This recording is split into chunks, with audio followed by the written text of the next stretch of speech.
Hey YouTube, Petey Twofinger here. Today I'm talking about Minne the Moocher, specifically related to the Cab Calloway version, uh, the Blues Brothers performance. Now, quite honestly, I was a fan of the Blues Brothers thing. I knew about it from Saturday Night Live, so we were all waiting on the movie to come out. They had shot some footage in Park Ridge, where my cousins live, and they were there. There was a bunch of people gathered at the scene watching this. They shut down the streets, wet the streets down. There was some, like, not car chase, but they get pulled over there by the police. The shit what rollers shit scene.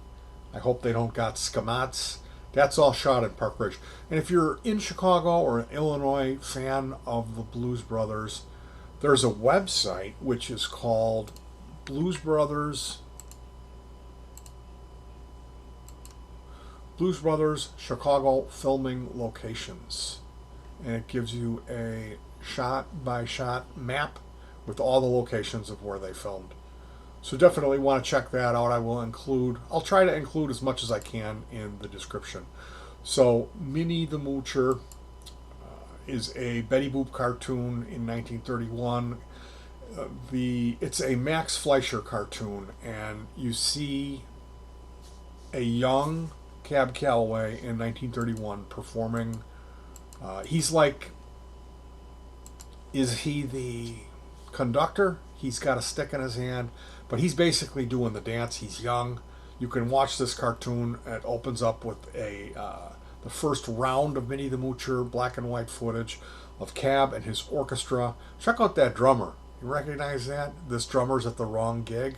Yeah, must have been a fan of this video. Cab does not sing in because the cartoon starts up, and when that's later. But you can see the first verse is interesting to see him dance. Check out those moves. Incredible. Cab Calloway, just the man. And he sings it really differently. Now, the cartoon is she wants to run away from home. Her parents are trying to force feed her food she doesn't care for. So she leaves, ends up in a cave with her boyfriend, and there is a walrus who begins singing Minne the Moocher. I am the walrus. The walrus who lured the oysters in and ate them all, lured them into the cave, claiming fun and frenzy, and then ate them all. That's Paul McCartney. That's I Am the Walrus. Anyway, there's a walrus in this cave, and it's Minne the Moocher. It's Cab Calloway singing, telling the story. And the cartoon is skeletons, ghost prisoners being unleashed from their cells, ghosts in electric chairs, spooky cats and kittens, which obviously Betty Boop decides that she's better off coming back to live with her parents. Now, that cartoon was not banned. There was a 1934 Betty Boop cartoon with laughing gas, and they did ban that.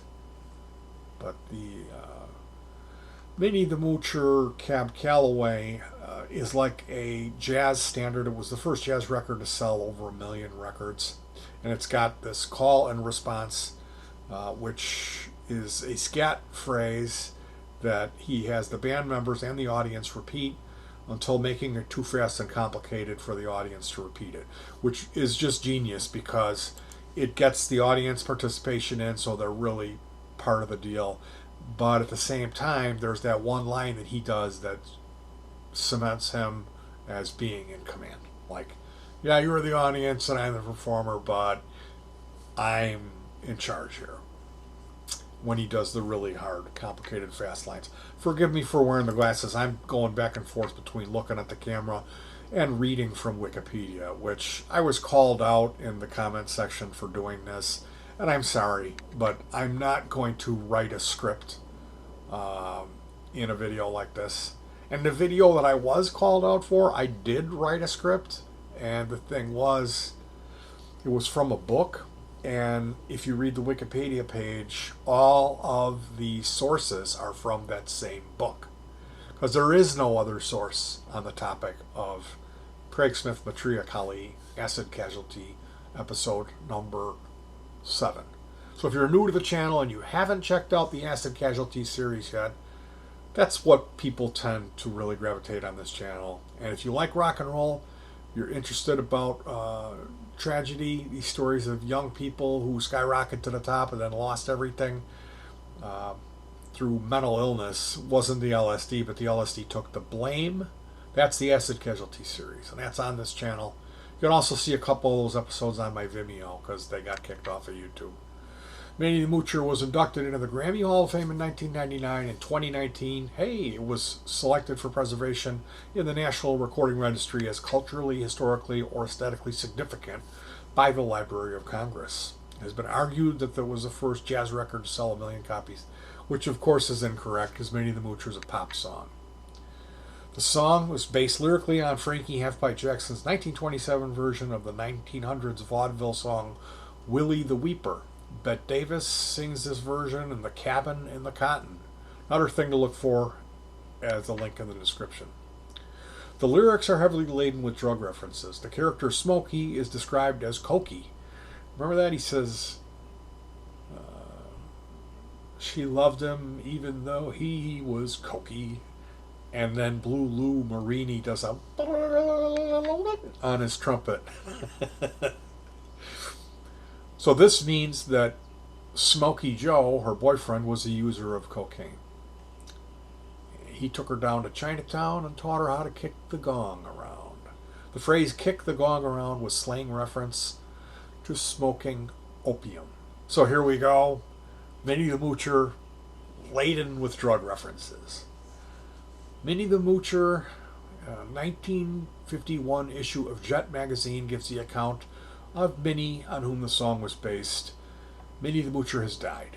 She was a familiar figure in downtown Indianapolis, an 82-year-old woman whose real name was Minnie Gayton. She acquired the quaint nickname of the Moocher by regularly begging food from grocers and carting it off in a baby buggy. She slept in doorways, on porches, and in garages. During the record-breaking blizzard, that's a big word.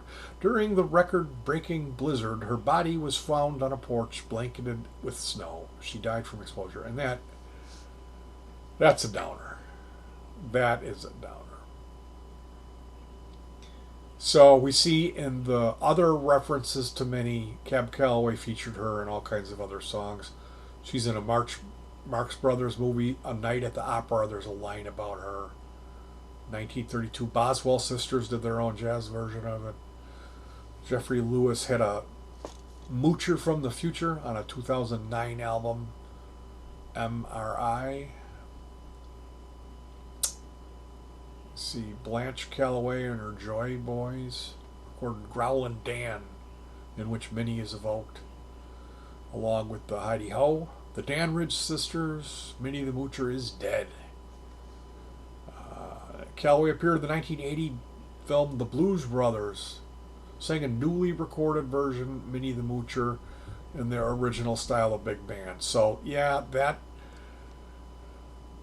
I'm guessing that was lip synced, and the audio, it really seems like the audio syncs with the reverb, the crowd, the call and response. It seems like that's authentic. It seems like they recorded that. And that's always been, that whole scene in Blues Brothers is really surreal. Like I said, for me, it served as a palate cleanser between it's a long movie, the first 2/3 of the movie, and then the third act. He goes, hit it. And the costumes change, the lighting change. It's like it's magical. And it's just, it's so badass. Check it out. Watch it on YouTube. They have the performance. That thing in the Pink Floyd movie in The Wall, in the flesh, when they show the audience and they're like and they're all sitting motionless and silent. That's kind of how it is. The audience is all seated, nobody's moving around, and they're all singing really well, which that tells me they were instructed to do so. That it was probably a long day of shooting with John Landis directing everyone, rehearsing it over and over until they got what they needed. And it works. It just works so perfectly well. It's a magical performance with the audience, the band, and Cab Calloway all performing flawlessly. And it really just works. It was just weird that it was like it's this Blues Brothers movie. It's all about Jake and Elwood, and then all of a sudden you have this performance that's like it's so much better than Jake and Elwood. It really is. It smokes them. They're standing around doing their swinging the handcuffs, and he does a knee slide. You know, I have to say that was kind of why it threw me off. Was just like, wait a minute, who's the star here? You know, and it's really cool that they did that. Now, if you read into the Blues Brothers stuff, Cab Calloway wanted to do a disco version of it for the movie, and Landis refused. Landis forced his hand to do it in the original style. Now that if you go and check out the Betty Boop cartoon and listen to the original version, it's way different than what he did in the Blues Brothers version. And I'll just say, if you ever find yourself at a karaoke event and you're not like, I'm a singer person, I sing, and you're getting pressured, you're getting forced to get up there, Minne the Moocher is the best karaoke song. It's easy to sing. You can kind of talk your way through it even if you can't sing it. Everyone loves it from the Blues Brothers, and there's that audience call and response thing. You can do that.